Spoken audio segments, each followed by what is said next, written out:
Bren, pero yun nga, kinuha na nila yung carry. So ito yung problema na bring up mo kanina. You have a tempo na kailangan mong laruan sa Bren Esports, pero the draft is naturally countered by Execration. So kung gusto mong laruin ng maayos to for Bren, you need to find a hero na talagang sasagot doon sa dalawa. Yung problema mong Tedisla tsaka Lunok sa side ng Execration. Okay, tinanggap lang nila yung Minotaur dito para kay Chakno. Ayaw nila yung ginagawa ni Chakno na pumapasok lang sa may jungle nyo. Tapos, nandun lang siya Tinatayo ka lang. giving vision to everyone. Yun yung galaw ni Chakno eh. Oo, talagang And, mama. Kumbaga, wag nyo na ibigay ito kasi nakita na natin siya mag-rock, sobrang halimaw niya. Nakita natin siya mag-Minotaur kung ano-ano pinagagawa niya. Pero sobrang may reason kung bakit siya nandun. Yeah, for sure. And right now, sabi ng Execration, bigay niyo yung Akai o bigay niyo ng ibang tank para kahit papano, ma-weather natin ng onte. Yeah, talagang the respect for the Minotaur nga ni Chuck sobrang taas. Lalo sa ganitong klaseng team, Bren Esports, they will not let that hero through kasi the amount of respect talaga sobrang taas. For Execration, pwede nilang kunin yung Akai at this point, pero syempre pinag-iisipan pa nila kung ano i-prepare nilang marksman dito. I'm really considering the possibility of a Granger here. It provides a problem for Bren Esports. They have no real catch against the hero. At the same time, it deals a lot of damage even against the Esmeralda. Pero Selena naka-hover Oh! Sabi nila dito, hindi naman natin kailangan mag-marksman. Kung gusto talaga nila magkaroon ng isang laban na aabot ng late game, huwag na natin paabutin. Okay. I get the idea for Execration. Kasi nakikita na nila may butas yung draft ng Bren Esports. The Esmeralda can be shut down in the mid game. Hindi problema yung early to mid game timing natin. Late game, lalaban tayo sa isang carry and Leomord. So wag na lang natin paabutin ng late game, 'di ba? Kumuha tayo ng isang hero na ang pinaka-trabaho is tapusin yung early game. Pag nakuha niya yung first rotations niya, 2 minutes sobrang taas kagad ng lead. And what hero is that? Nag-iisa lang yan sa mundo ng ML. That's the Selena. Okay. Aurora! Oh my God! Okay.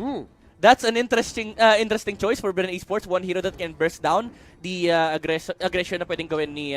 that can shut down the aggression na pwedeng gawin ng isang Selena. The amount of burst damage from Bren Esports alongside the Esmeralda, talagang nakakatakot lumaban against Bren Esports. Even though sabihin na natin ang taas ng early to mid game power spike ng Execration, yung punish ng Bren Esports din naman nandun. Kasi yung Aurora Esmeralda combination yan, you have a frontliner na talagang ang trabaho niya soak up the damage, take some shields, kunin yung HP, and you have this amazing mage na mag-burst down kung sino man yung gustong pumatay kay Esmeralda. I like the idea na meron silang ng isang Aurora dito. Kasi if you think about it, Akai is stationary kapag ka nag-iipit siya ng isang tao. And at the same time, Terizla, kapag ka nailagay mo siya dun sa may pinakagitna ng ultimate ng Aurora, pagka wala kang flicker, wala kang sprint, there's no way na tatakas ka dun. Yeah, I think they've been baited here, Execration. And at the same time, it's a good catch para kay Cho. Kasi yung instantaneous na stun, na lock, you can't really... sabihin natin, hindi mo siya ma-anticipate with the Shunpo. Tsaka wala ka sudden mobility. Wala ka sudden mobility to escape from the catches of Bren Esports. Pero again, it all boils down to Execration, mga kaibigan. As we head on to the land of Dawn, Execration on the blue side, Saire sa kanyang Terizla, Chaknu on the Akai, May as the Selena, Zapnu on the Fighter Cho, and Pakbit naman ang gamit ng Lunox. For the side of Bren Esports, going to be Teng on the Leomord. Coco will be the carry, Haze as the Grok, Yuji will be the Esmeralda, and Rebo will play the Aurora. Pero Chakno dito naipit, nahuli, and makukuha agad ni Teng yung first blood. And that is a good start for an offlaner. This is actually very curious to me, no? Yung Lunox nilagay na siya na middle lane and Terizla went on to the middle lane. The Lunox went to the safe lane, bottom lane, and Terizla went to the middle lane just to secure yung buff invade nila against Bren Esports. And ayun na nga, Yuji being gone on here by Execration, and mapapatay sila ng dalawa dito alongside Haze, and this is the invade na hinaharap na Execration. Teng will fall likely as well, and double kill para kay Terizla, pero there's gonna be a punish para kay Aurora. Bren Esports, they lose 3 for the 1 kill. Okay, Rebo dito actually rotating, pero kung iisipin mo, si Sire dito, natumba siya, nasa kanya yung 2 kill, but at the same time, he is acting as a utility. Zapno dito trying to go for Rebo. Rebo dito, will he go down? Pero andito na yung 4 na tao from the side of Bren Esports.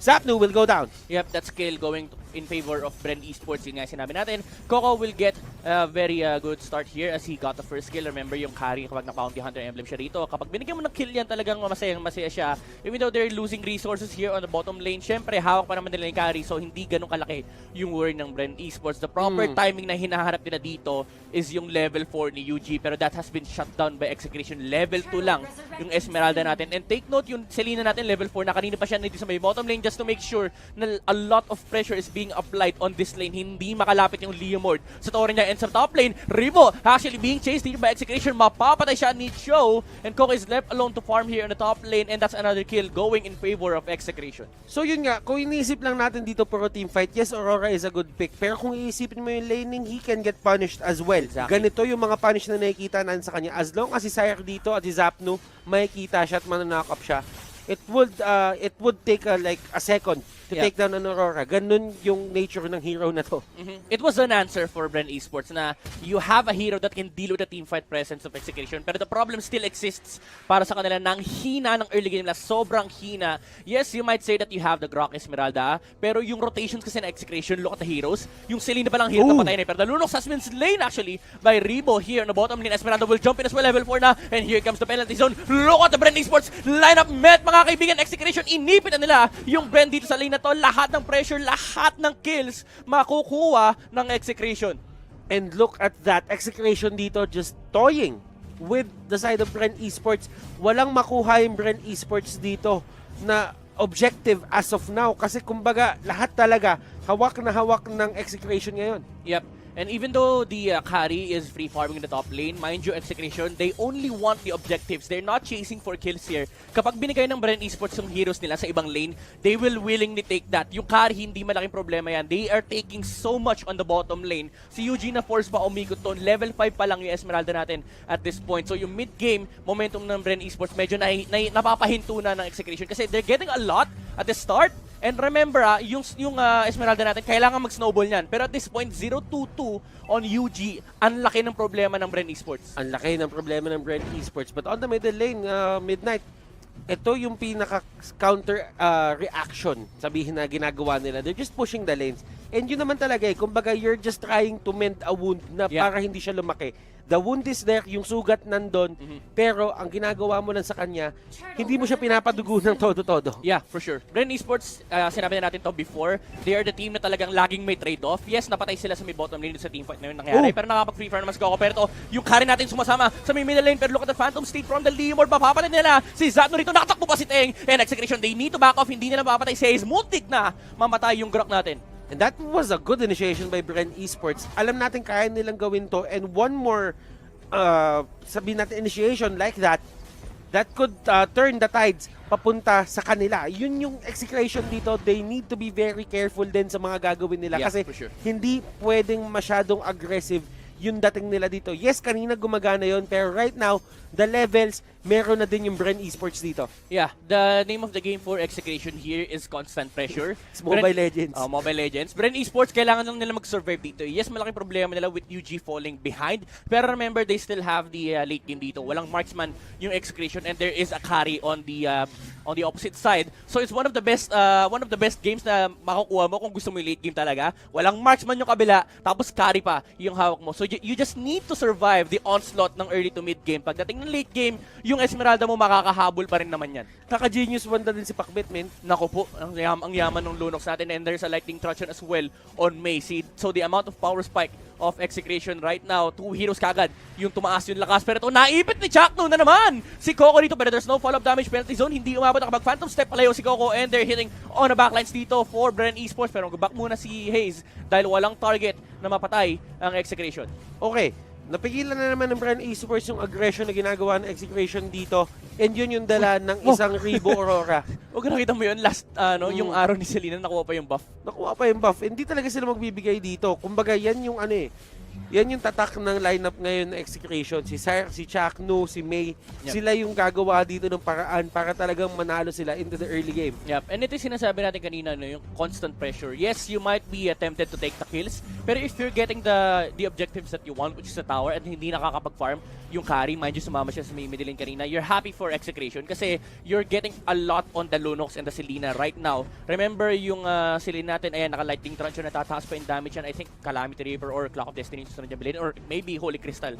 Kasi nagiging popular na rin yung combination na yun, yung truncheon and Holy Crystal, just to amplify yung mid-game power spike din ng isang Selena. Pero again, for Bren Esports, they just need to survive. So Execration, at some point, kailangan nyo nang itodo yung pressure na ina-apply nyo sa Bren Esports. Okay, so Bren Esports, right now, they are just, sabihin natin, turtle Nag-turtle lang sila dito. Ayaw nila lumaban masyado. Inaantay nila Execration. Chakno! Na pumasok and Chakno will go in and look at that Hurricane Dance. Purify will save Coco pero penalty zone. Wala siya mahuli doon. Abyssal Arrow, binato doon sa may gitna. Walang tatamaan. And another crisis na na-avert dito aside ng Bren Esports.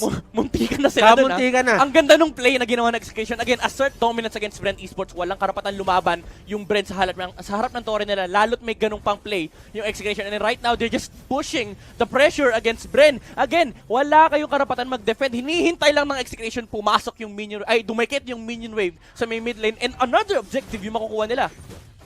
And right now, ito na talaga yung ito na talaga yung laro. Execration dito, just holding the tempo. Wala nang magawa yung Bren Esports dito, nag-turtle na rin sila. Grok right now, hindi na siya nakakatakot. 8 minutes into the game rather. Level 7 pa rin siya. Look at the levels of Sire, look at the level of Chakno. Hindi na sumusunod yung kunat niya sa oras ngayon.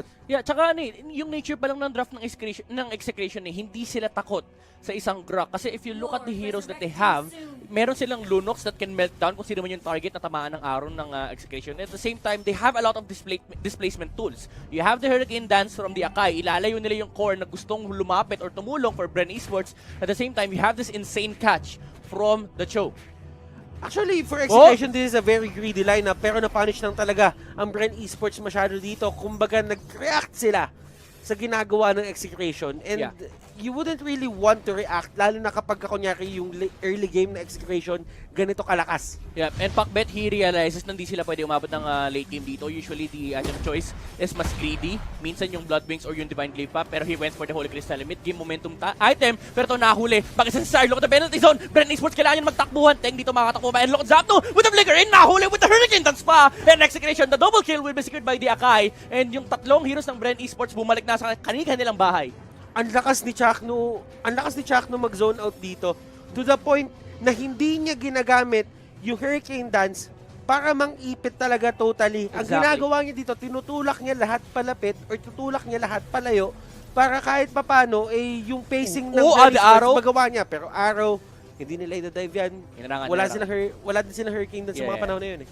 Grabe. Again, yung pinapakita ni Chakno dito. Again, pang displace lang. Hindi mo kailangan i-stun. Ilapit mo lang sa mga kampi mo. UG will jump in pero hindi pa niya napapatay. Si Chakno, the Lord, is already punching the turrets of Bren Esports. Walang magawa yung Limord natin. Tinamaan pa ng trap si Ribo.